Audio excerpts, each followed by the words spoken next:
আলহামদুলিল্লাহ আমরা ইফতারি করতে বসে গেছি। আজকে আমাদের ইফতারিতে হচ্ছে স্পেশাল খাবার।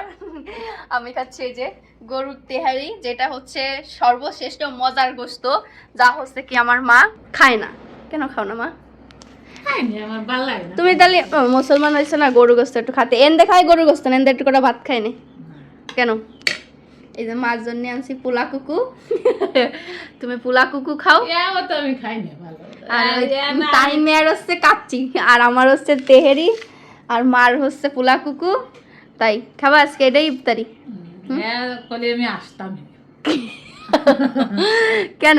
এই সময় বারোটায় তা কি তুমি ফান্তা ভাত খাবা? ওইটাই ভালো লাগে। ওই তো তুমি তো ফান্তা ভাত খার মাইয়ে, তোমার মা হচ্ছে তোমার ফান্তা ভাত খেয়ে জন্ম দিচ্ছে, এই জন্য তুমি ফান্তা ভাত খাবা। তাও তো একটা মজা মজার কথা, তাই না? তো ফান্তা ভাত কয়জনে খাতি করে? তাই আলহামদুলিল্লাহ ফান্তা ভাত খাও তুমি। কেন তোমার আমি ভালো জিনিস দিলাম মা?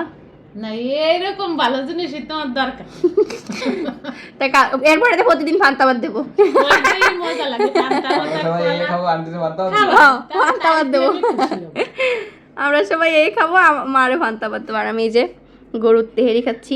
গরুর গোশত আমার সব থেকে পছন্দের গোশত, যা আমি হচ্ছে গরুর গোশত ছাড়া আমার একদিনও চলে না, আমার প্রতিদিন গরুর গোশত লাগে, বুঝছেন?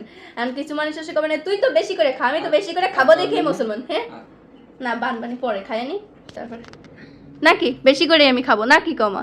খালি খালি কি আর আমার সাইজটা এরকম হচ্ছে নাকি? আরো বেশি করে খাবো, বেশি করে খাবে আর বেশি করে জ্বলবে। হে জ্বলুক, তাতে আমাদের কিছু আসেও না যায়ও না।